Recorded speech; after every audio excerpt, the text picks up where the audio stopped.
नमस्कार दोस्तों, मैं अर्जुन आपका स्वागत करता हूं स्टे बाय अर्जुन के यूट्यूब चैनल में। तो दोस्तों, आज की हमारी क्लास है भारत का भौतिक प्रदेश के बारे में। जो है आज हमारी 9वीं क्लास है। तो दोस्तों, वीडियो को अंत तक जरूर देखना ताकि सभी क्वेश्चन जो है आपको आसानी से याद हो जाए। साथ ही दोस्तों, अगर आप हमारे चैनल पर पहली बार आएँ तो हमारे चैनल को भी सब्सक्राइब कर लीजिएगा, साथ ही बेल आइकन को प्रेस कर लीजिएगा ताकि हमारे आने वाले वीडियो का नोटिफिकेशन जो है आप तक पहुँचता रहे। चलिए दोस्तों, वीडियो को स्टार्ट करते हैं।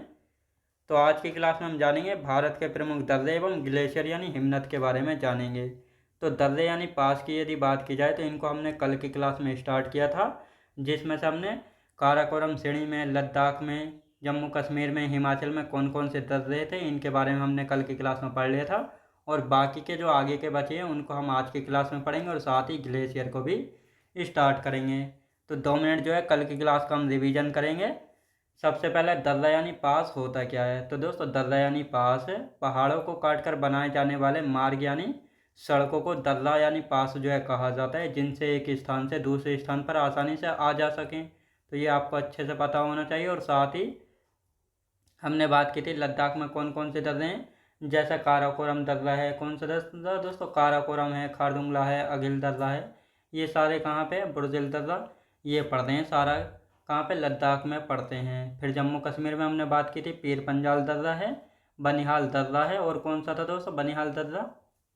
ये हमने अच्छे से यहाँ पे बात की थी। बनिहाल दर्रे की यदि बात की जाए जो कि जम्मू कश्मीर में है, तो बनिहाल दर्रे में 2 सुरंग यानी टनल पड़ती हैं। एक का नाम है जवाहरलाल, कौन सी दोस्तों? जवाहर सुरंग, जिसकी हम बात कर रहे हैं जवाहर सुरंग। दूसरी की यदि बात करें, दूसरी कौन सी है? श्यामा प्रसाद मुखर्जी सुरंग। तो ये कहाँ पे? ये भी बनिहाल दर्रे में स्थित है। इसके बाद हमने जाना था कहाँ के? हिमाचल प्रदेश के प्रमुख दर्रे। हिमाचल प्रदेश में देवसा दर्रा है, सीप किला दर्रा है, बाड़ा लाचला दर्रा है, रोहतांग का दर्रा है। तो यदि बात की जाए सीप किला दर्रे की, तो सीप किला दर्रे की हम बात करेंगे। इसी सीप किला दर्रे से जो है सतलुज नदी भारत में एंटर यानी प्रवेश करती है, जो कि चिनाब नदी की सहायक नदी है। तो ये आपको अच्छे से पता होना चाहिए। अब बनिहाल दर्रे की यदि हमने बात करते हैं, बनिहाल दर्रा तो जम्मू कश्मीर में जिसकी हमने बात कर ली है। अब आते हैं रोहतांग के दर्रे से हम स्टार्ट करने वाले हैं। तो यहाँ पे आप सब लोग हेडिंग डाल लेंगे रोहतांग का दर्रा। ये जो है जम्मू कश्मीर में नहीं बल्कि हिमाचल प्रदेश में पड़ता है रोहतांग का दर्रा। और ये लाहौल स्पीतियों का प्रवेश द्वार कहा जाता है, यानी लाहौल स्पीति घाटी का प्रवेश द्वार किसको? रोहतांग दर्रे को। अब इसको क्यों कहा जाता है? क्योंकि यह कुल्लू घाटी को लाहौल और स्पीति घाटियों से जोड़ने का काम करता है, इसलिए इसको रोहतांग दर्रे को लाहौल स्पीति घाटी का प्रवेश द्वार कहा जाता है। तो ये आपको अच्छे से याद रखना है।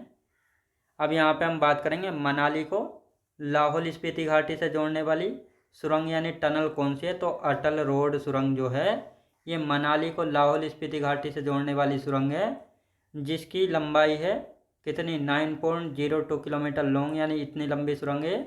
और इसका उद्घाटन किसने किया था? पीएम नरेंद्र मोदी ने। कब किया था? 3 अक्टूबर 2020 को जो है अटल रोड सुरंग का उद्घाटन जो है किया गया था मोदी जी के द्वारा। तो ये आपको अच्छे से यहाँ पे याद रखना है। तो ये किस किस को जोड़ती है अटल रोड सुरंग?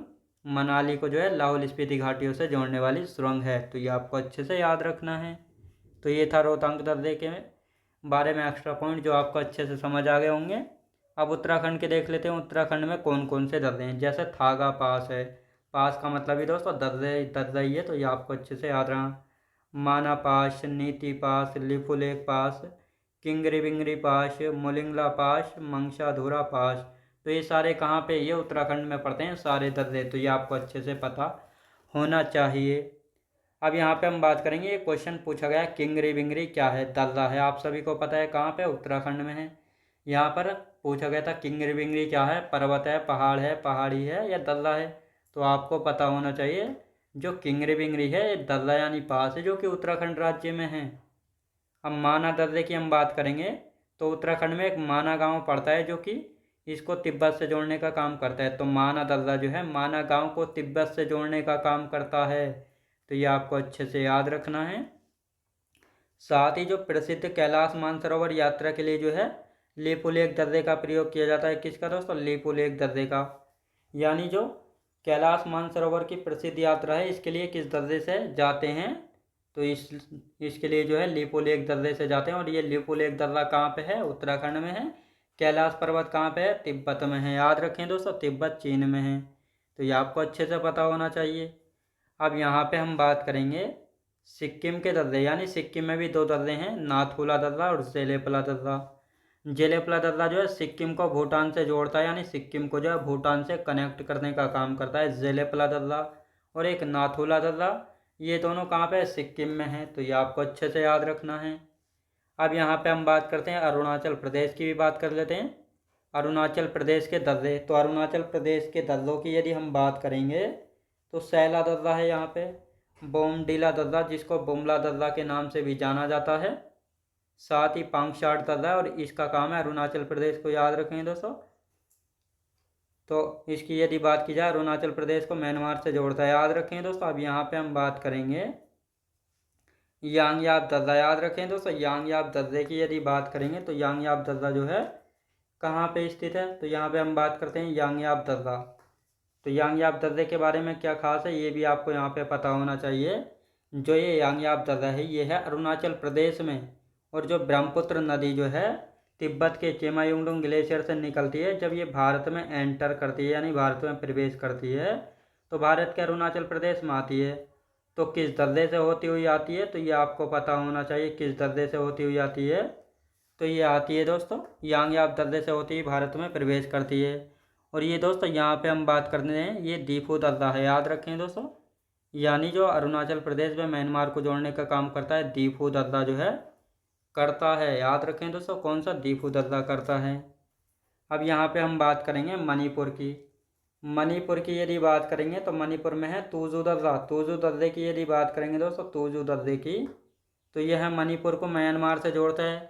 आप सभी को पता है जो म्यांमार है ये भारत का पड़ोसी देश और भारत के साथ 4 राज्यों के साथ सीमा साझा करता है। कौन कौन से हैं? तो पहला अरुणाचल प्रदेश का, फिर नागालैंड, मणिपुर और मिजोरम। तो इसलिए जो है इनसे लगा हुआ राज्य है। तो मणिपुर और म्यांमार को जोड़ता है तूजू दर्रा, तो ये आपको पता होना चाहिए अच्छे से।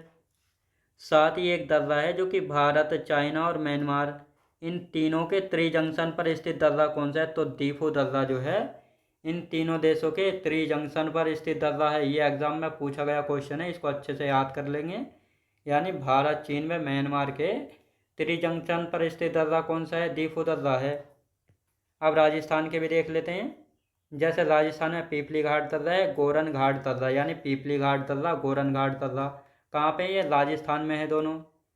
महाराष्ट्र के दर्रों की यदि बात की जाए तो यहाँ पे थालघाट दर्रा जो कि मुंबई को नासिक से कनेक्ट करता है। एक है भोरघाट दर्रा, ये मुंबई को पुणे से कनेक्ट करता है। तो जो महाराष्ट्र के दर्रे हैं, थालघाट दर्रा मुंबई को नासिक से, भोरघाट दर्रा मुंबई को पुणे से या पुणे से कनेक्ट करने का काम करता है। तो ये आपको अच्छे से यहाँ पे याद रखना है। केरल के दर्रे भी देख लेते हैं। केरल में एक पालघाट पूछा जाता है, लेकिन सैनकोटा भी मैंने लिखवा दिया क्योंकि ये भी केरल में पड़ता है। सैनकोटा दर्रा और पालघाट दर्रा। पालघाट दर्रे की हम बात करेंगे तो ये जो है नीलगिरी व अन्नामलाई पहाड़ियों के मध्य स्थित है।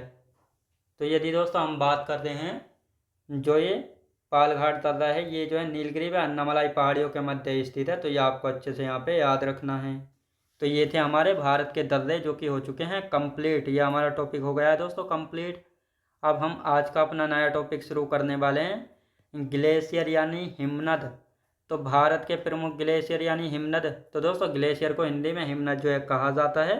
तो कौन कौन से इनके बारे में जानेंगे। सबसे पहली बात, जो ग्लेशियर यानी हिमनद हैं ये जो है नॉर्थ इंडिया में यानी उत्तर भारत में मिलते हैं, ना कि दक्षिण भारत में। दक्षिण भारत में कोई भी ग्लेशियर नहीं मिलेगा, तो ये आपको अच्छे से पता होना चाहिए। अब ग्लेशियर होता क्या है? तो ग्लेशियर जो है एक जमे हुए बर्फ़ का विशाल ढेर होता है जो कि धीरे धीरे चलती हिमराशि होती है जो कि घाटी में जाती है। जब ये ग्लेशियर धीरे धीरे पिघलते हैं तो इनका पानी जो है कहाँ पे जाता है? नदियों में, झीलों में जाता है, जहाँ से नई नई नदियों का उद्गम होता है। तो ये आपको याद रखना है। तो ये है ग्लेशियर। तो ये आपको दिख रहा होगा दोस्तों मैप में, ये मैप लेकर आया हूँ मैं। ये ग्लेशियर है ये दोस्तों, ये बड़े बड़े बर्फ़ के जो ढेर हैं इसमें भी आपको दिख रहा होगा। ये जो है ग्लेशियर जब धीरे धीरे पिघलते हैं तो इनका जो पानी है वह नदियों व झीलों में जो है जाता है, जहाँ से नदियाँ निकलती हैं। तो बहुत सारी नदियाँ ऐसी हैं जिनका उद्गम ग्लेशियर से होता है, जैसे Gangotri glacier, Yamunotri glacier, Badrinath glacier, Pindari glacier. तो ये आपको पता होना चाहिए। इस प्रकार यहाँ से जो है नदियाँ निकलती हैं। तो ये ग्लेशियर आपको अच्छे से दिखाई दे गए होंगे। अब दोस्तों यहाँ पे हम देखते हैं कौन कौन से ग्लेशियर हैं। जैसे ये है कंचनजंगा ग्लेशियर, जैमू ग्लेशियर है, कांगटो ग्लेशियर है, बिचोम ग्लेशियर। तो ये आपको याद रखना है। अब जैसे हम बात करने वाले हैं दोस्तों कौन कौन से हैं। ये यूके यानी उत्तराखंड हो गया, मिलाम ग्लेशियर, सतोपद ग्लेशियर, गंगोत्री और बंदरपुज ग्लेशियर, साथ ही केदारनाथ ग्लेशियर। तो ये आपको यहाँ पे पता होना चाहिए। पिंडारी ग्लेशियर, बड़ा सीगरी ग्लेशियर, सोनापानी ग्लेशियर और छोटा सीगरी ग्लेशियर। तो ये आपको अच्छे से पता होना चाहिए। और यहाँ पे हम बात करते हैं, ये Siachen glacier, Baltoro glacier, Siachen, K two glacier, Biafo glacier, Batura glacier, Khurdopin, Hispar glacier. तो इस प्रकार जो है ये आपको पता होना चाहिए। ग्लेशियर सबसे ज़्यादा जो है काराकोरम श्रेणी में जो है देखने को मिलते हैं। तो अब इनको हम यहाँ पे जो है इनकी थ्योरी लिखना स्टार्ट करते हैं। तो मैप जो है आप अच्छे से एक बार घर पर जरूर देख लेना कौन सा ग्लेशियर कहाँ पर पड़ता है। तो ग्लेशियर की यदि बात करते हैं, ग्लेशियर यानी हिमनद की डेफिनेशन, यानी घाटी में धीरे धीरे चलती हिमराशि को ग्लेशियर कहते हैं। तो ये आज जो मैंने आपको बताया वह भी और ये दोनों एक ही डेफिनेशन है, बिल्कुल कंफ्यूज नहीं होना है। ये है दोनों ग्लेशियर के चित्र याद रखेंगे। और ये दोस्तों अब यहाँ पे हम बात करेंगे काराकोरम श्रेणी में स्थित ग्लेशियर कौन कौन से। जैसे ससाइमी ग्लेशियर है, कौन सा है, ससाइमी ग्लेशियर की यहाँ पे हम बात कर रहे हैं। कौन सा है, Sasaini glacier. Siachen glacier, Hispar glacier, Biafo glacier, Baltoro glacier है, Chomolungma glacier, Khurdopin glacier, Rimo glacier, Punmah glacier और बातुरा ग्लेशियर। तो ये सारे ग्लेशियर कहाँ पे हैं, ये सारे के सारे ग्लेशियर काराकोरम श्रेणी में स्थित है। कहाँ पे दोस्तों, काराकोरम श्रेणी में स्थित हैं। तो ये आपको अच्छे से यहाँ पे पता होना चाहिए। अब दोस्तों यदि बात करते हैं तो यहाँ की हम बात कर लेते हैं, ससाइमी व सियाचिन ग्लेशियर किस पर्वत श्रेणी पर हैं। ये क्वेश्चन पूछा गया, अभी मैंने आपको बताया ये दोनों काराकोरम पर्वत श्रेणी पर स्थित है। कौन कौन से, ससाइमी और सियाचिन ग्लेशियर। जो सियाचिन ग्लेशियर से यहाँ से कौन सी नदी निकलती है, तो नोब्रा नदी का उद्गम होता है सियाचिन ग्लेशियर से। अभी मैंने आपको बताया था जो ये ग्लेशियर यानी हिमनद होते हैं, ये जो है जब धीरे धीरे पिघलते हैं तो इनका जो पानी है एक नदी का रूप ले लेता है। तो ये आपको पता होना चाहिए। तो नोब्रा नदी कहाँ से, सियाचिन ग्लेशियर से निकलती है। रोपल ग्लेशियर कहाँ पे, जम्मू कश्मीर में है। लोनक ग्लेशियर, जेमू ग्लेशियर कहाँ पे, सिक्किम में है। बिचोम ग्लेशियर, कांगटो ग्लेशियर कहाँ पे, अरुणाचल प्रदेश में। कहाँ पे दोस्तों, अरुणाचल प्रदेश में है। यानी बिचोम और कांगटो ग्लेशियर जो है कहाँ पे पड़ते हैं, अरुणाचल प्रदेश में है। अब यहाँ पे बात करेंगे हिमाचल प्रदेश के ग्लेशियर, भादल ग्लेशियर, नीलकंठ ग्लेशियर, बड़ा सीगरी ग्लेशियर।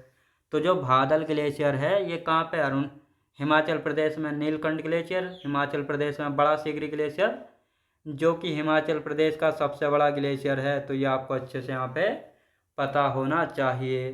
तो दोस्तों आज की क्लास जो हमारी यहीं तक रहेगी। अब इससे आगे का जो बचा हुआ है उसको हम कल की क्लास में कंटिन्यू करेंगे। तो दोस्तों कमेंट बॉक्स में जो बताना आपको वीडियो क्वालिटी कंटेंट वगैरह कैसा लगा। साथ ही अगर आप हमारे चैनल पर पहली बार आएँ तो हमारे चैनल को भी सब्सक्राइब कर लीजिएगा, साथ ही बेल आइकन को प्रेस कर लीजिएगा ताकि हमारे आने वाले वीडियो का नोटिफिकेशन आप तक पहुंचता रहे। चलिए दोस्तों मिलते हैं नेक्स्ट वीडियोज़ में।